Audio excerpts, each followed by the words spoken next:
oligarchy. That's what we're looking at here. You don't really think AOC should be the candidate, do you? No.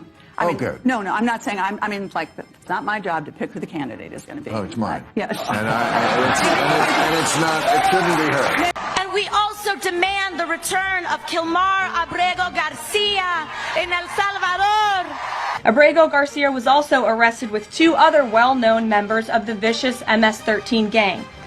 And 2 separate judges found that Abrego Garcia was a member of MS-13. It shouldn't be her. Do you think AOC will be the nominee in 28? I think she's clearly the front runner, and I think it's just emblematic of the fact the Democrat Party has been thoroughly, completely radicalized. They're an open borders party. They're a communist party. Guys, they're just not getting it. The radical authoritarian left, the party of the people that has a 21% approval rating according to Quinnipiac, this stupid behind party that knows that they have poll numbers through the floor.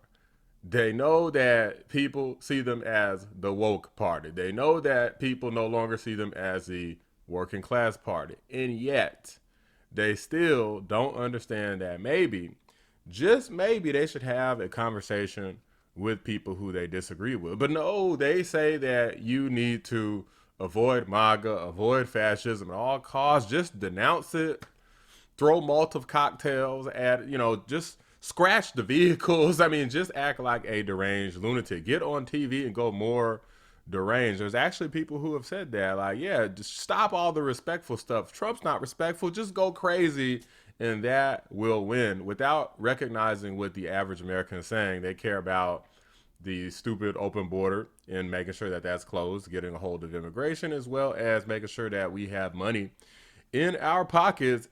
And Bill Maher seems as though he understands that, and he doesn't believe, to start out here, that AOC and Bernie Sanders, these far leftist progressive types, even though they could pull a crowd, he doesn't believe that they have what it takes. Let's go ahead and react to what he had to say about that. What do you think of the fact that the people who are getting the big crowds right now are AOC and Bernie Sanders? They're going around the country.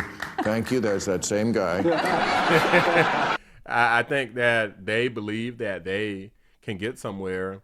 However, even if they manage to win a primary, I don't believe that they stand a chance in a general election with some of the woke behind policies that both of them have historically supported. But I feel like, big crowds, again, the shiny object that the Democrats chase. It's not about the big crowds that come out to you when you're talking in a festival or wherever they are. It's who shows up on election day. And I just don't see that's the ticket. I mean, Cory Booker, again, just whacking each other off. This is just not what's going to get the job done. 100% agreed, Bill. These are not good candidates. I'm not even sure what the purpose of AOC. I mean, I'm thinking that she definitely wants to run. They got like these Fight Oligarchy tours. Now, let me tell you what's wrong with these tours. They're having Fight Oligarchy tours. Bernie Sanders is at the rallies admitting that the Democrats are also an oligarchy. And when we talk about oligarchy, it is not just economics. I trust that all of you know that you are living under a corrupt campaign finance system which allows billionaires to buy elections. But it's not just Musk and Republicans, it's the Democratic Party as well. Their billionaires tell candidates, don't stand up to the powerful special interest, and too many Democrats are listening to them. So here's the question, Bernie. If the Democrats are also an oligarchy, which I would argue Democrats are the main oligarchical folks, seeing as how, I mean, look, Kamala Harris had how much money? Donald Trump had like half of the amount. Some estimates say that it was even a bigger margin than that. But if the Democrats have been an oligarchy and have been for a long time, then why is it that now that Trump is in office, now all of a sudden it's a problem? Is it okay to have an oligarchy if it's Democrats? Why didn't you say anything before, Bernie? Bernie was quiet. lips was sealed. So was AOC. She wasn't talking nothing about no oligarchy, but now all of a sudden that's all that these dummies and these clowns want to talk about. It's good when millionaires like J.B. Pritzker and George Soros donate millions of dollars from behind the scenes to Democrats, and they support all of these radical leftist globalist things. You got three people on top, Mr. Musk, Mr. Bezos, and Mr. Zuckerberg, who are now worth almost $1 trillion. Would you agree with President Biden, who last night stated, and I quote, "An oligarchy is taking shape in America of extreme wealth, power, and influence that threatens our entire democracy"? The three billionaires who you listed that all made the money themselves. Mr. Musk came to the country as an immigrant. Forget how they made their money. Do you think that when so few people have so much wealth and so much economic and political power, that that is an oligarchic form of society? Well, I would note that President Biden gave the Presidential Medal of Freedom to two people who I think would qualify for his oligarchs. Biden gave the Medal of Freedom to George Soros and Mike Bloomberg. He only likes the billionaires who work for him. And Democrats use mob rule to bully these CEOs to their side. If you said what Democrats didn't want to hear, you're canceled. Even if it's the truth, you're canceled. But that's over now. It's hot speech winter. CEOs can say what they want and support whoever they want without getting whacked.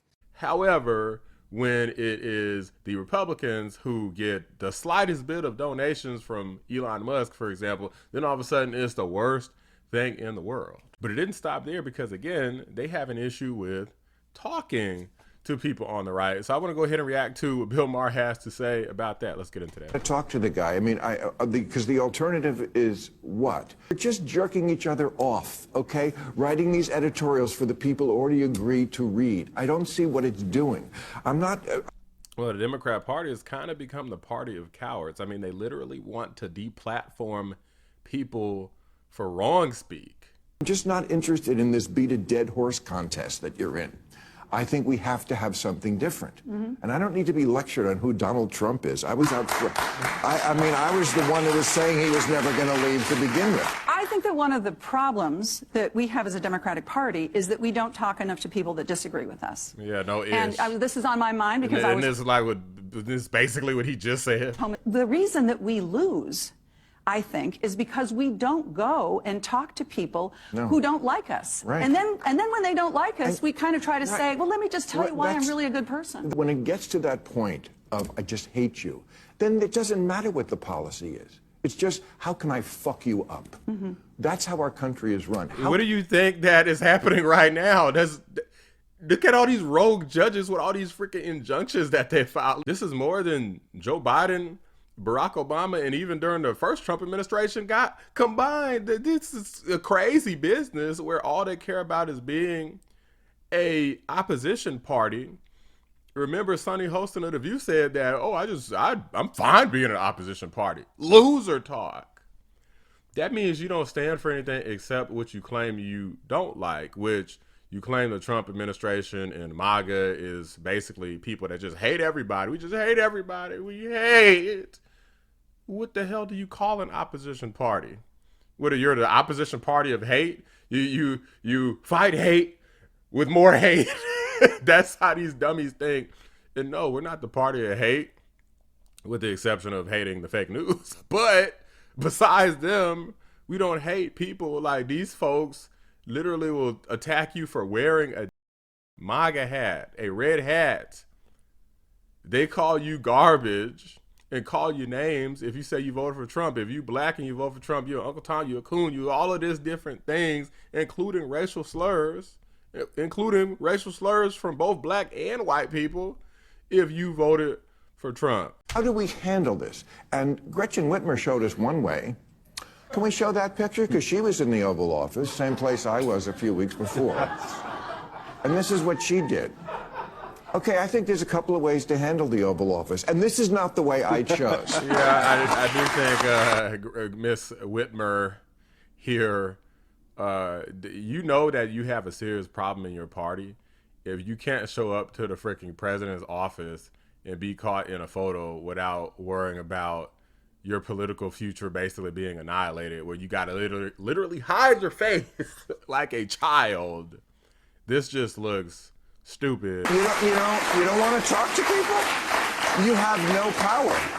You have no power. So this idea that, I mean, and he's going to be there for another 4 years. That's a long time to hold your breath. Well, and it's a long time to hold the thing up in front of your face, let me tell you. Didn't nobody else have nothing in their hands? She the only fool coming up in here holding something. It just looks foolish, and I feel like it's a perfect representation of the current party. It's like a bunch of high schoolers almost. It's like cliques at a high school. As Maher said, reminds me of people sitting at different lunch tables. Like, oh, here are the jocks, and here are the kids that do drugs. Here are the goths, and here are the couples, the nerdy kids, and everybody's got their own little clique. This just looks stupid, and until they learn that they need to actually hash things out and deal and reconcile with the fact that majority of people in this country don't want open borders. We want to not be gaslit into saying prices are low and the economy's great, when the people that the Democrats claim to hate, you know, the millionaires and billionaires, are the only ones who are prospering in a decent stock market, but prices are sky high, 9+% inflation under Joe Biden. And then when inflation goes down, but the prices are still high, telling, oh, the economy's great. Oh, we got a new jobs report, but oh, next month you revise a job report literally every single month, telling us the crime is down when the crime is up, and releasing that information after the presidential debate. All of these fraudulent things. There were so many things. I don't think that there was any single thing that the Democrats did not lie about. Nothing went good during that entire Biden administration. So trying to say now that you want to keep going in that same direction of continuing to gaslight, continuing to not talk to anybody, everything was done wrong. Okay, everything was done wrong. Try honesty.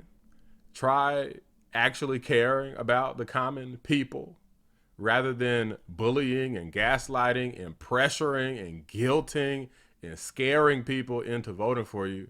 And then maybe you stand a chance at winning the next election. But hiding your face like a loser is obviously not the solution. And it certainly is not refusing to talk to the person who just kicked your ass. It won all 7 swing states and won the popular vote. But these are just my thoughts, guys. Let me know what you guys think. Drop a like on the video. Subscribe to the channel if you're new. I appreciate you watching the Black Anomaly Rising channel. Do you think Bernie and AOC stand a chance 2028? I'm out. Mayor Bloomberg, you own a large company. Would you support what Senator Sanders is proposing?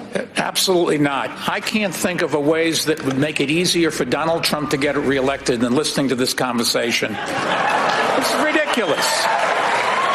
We're not going to throw out capitalism. We tried that. Other countries tried that. It was called communism, and it just didn't work. So